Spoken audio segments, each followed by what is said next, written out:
Alright, so this Space Marine squad took, as soon as the squad takes 25% casualties or more, they have to take a leadership test. In this example, because this commander back here has rights of battle, which grants them his leadership score, which is a 10, I have to roll a 10 or less on 2 6-sided dice in order for them to not fall back. Is it 10 or less or under 10? 10 or less. And I roll a 7, which means they don't fall back. Now, another thing that's special in the 5th edition Space Marine Codex is that many of your commanders can actually have a thing where you can force yourself to fail a morale test. Why might this be a good thing? If I was just swarmed with a bunch of close combat guys right around these two guys, which don't have a lot of close combat weaponry, I might want them to run back away from them. But in this situation, because I really do want to get into close combat range of his Necron warriors, for this example, I don't want them to fall back. I pass my leadership test, and they're good to go. Space Marines have something that is another special rule that's called "They Shall Know No Fear." In that rule, if I had failed my leadership test and they were forced to retreat 2 dice 6, at the beginning of my turn, they immediately recover from being afraid and they march back into battle. This rule doesn't apply to a lot of different armies, so it's kind of key. Now it's the Space Marine. The Necron player has now completed his movement and his firing, and he has no armies units within 6 inches of the Space Marine player. So because of that, the assault phase is complete for the Necron player, and we go into round 2 of the Space Marine player. Now remember, I told you early on that the Space Marine player had a couple of reserves in the bag. So I need to declare which one I'm rolling for, and in round 2, if I roll a 4 or higher, I must bring them on from reserves. So let's roll for the Predator Destructor. He rolls a 6. He will be coming on this turn. Let's roll for the Assault Marines. I rolled a 3. They will not be coming on this phase. In the 3rd round, I have to roll a 3 or higher. In the 4th round, I have to roll a 2 or higher. And in the 5th round, anything that's in reserves automatically comes into play. So the first thing you do is you take your reserves and you move them onto the game table.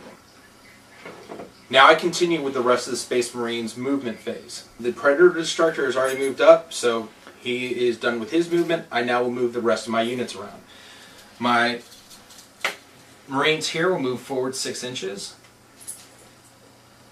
These Marines back here will now move up 6 inches.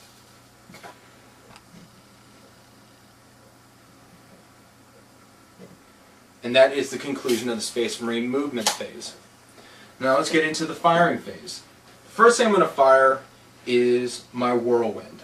The Whirlwind has a 48-inch range, and now that we're beyond the first turn of the Dawn of War deployment, there's no longer night fighting rules, so I can fire up to 48 inches. I'm going to declare that I'm going to fire the Whirlwind against that squad of Necrons.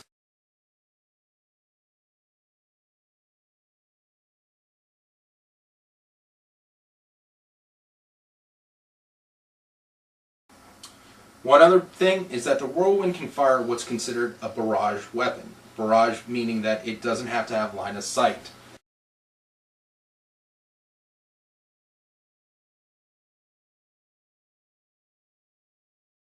Now, when you're utilizing a template weapon, other than your flame template, so when you're using the small or large blast,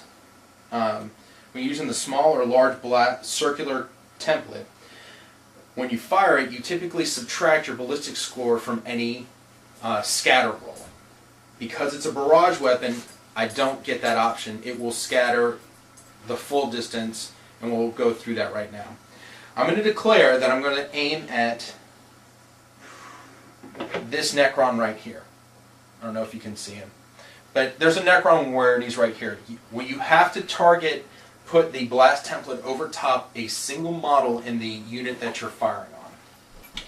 Now we're going to start using a special die that's called a scatter die. On 2 sides of it, it says hit. you're not going to be able to focus, I don't think. Okay. On 2 sides, you'll see that there's the word hit. On 4 sides, you'll notice that there's a scatter direction. You'll notice that there's a scatter direction for an arrow, right? On top of that, I'm going to roll 2 dice 6. So I'm still focusing in on this Necron warrior, and I want to roll these as close to him as possible so that when I'm calculating scatter, it'll be easy. Okay. According to this, it's 7 inches in this direction. So I'm measuring out 7 inches. This is the reason why you want to roll the dice as close to the model as possible, so that when you're calculating the exact angle that you're moving away from, you can utilize that die to get the correct distance. So in this case, the large blast template ends up firing right here. You'll see that there's no models in there. Had I rolled a hit, you ignore your scatter dice. That's not important. It's a direct hit, and you would put the blast template directly on top of him, and any models that are even slightly within this larger blast template would be hit. Now, why am I using the large blast and not the small circle? It's because the weapon for the whirlwind fires a heavy 1 large blast ordnance weapon. So you would use the large blast. And in that case, had I been successful on target, I would have been hitting 7 Necron warriors. With template weapons such as this, you don't roll to hit.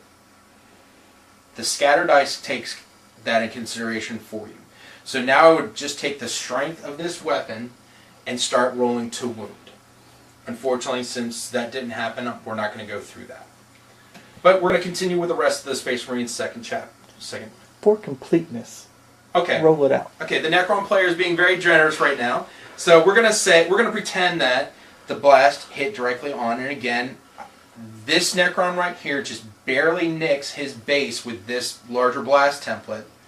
So he's considered under the blast. And I'm going to roll 7 dice to wound. Let's take a look at what the strength of the weapon is for the whirlwind. Okay, the whirlwind can fire a whole range of weapons. But for this particular one, it's a vengeance missile, which means that it has a strength of 5 and an AP of 4. So strength 5 versus the Necron toughness of 4 means that I only need to roll 3s in order to wound. So let's take those 7 dice. Remember, we've already determined how many got hit by who was underneath the blast template. So now I just have to roll to wound.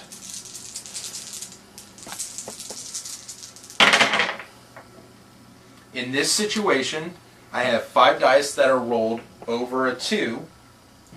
So there's now 5 wounds that the Necron player has to take, and must, since the AP value of it is a 4 and their armor is a 3+, they still get their armor save. The Necron player is going to take the 5 dice and see how many actually cause casualties. In this, he rolled a 1, a 2, 2 3s, and a 6. The 3s and the 6 means that those guys don't take casualties, and the Necron player would take 2 casualties. An important thing to remember, just because the blast template went directly over these guys does not mean that the Necron player has to pull his 2 casualties from what was under the template. He can pull from anywhere within that squad. So in this example, more than likely, I would think that the Necron player would probably pull it from the front 2 guys to ensure that my flame template would not touch his Necron warriors. Is that correct? Yes. Okay. Now, But well, I'm getting there.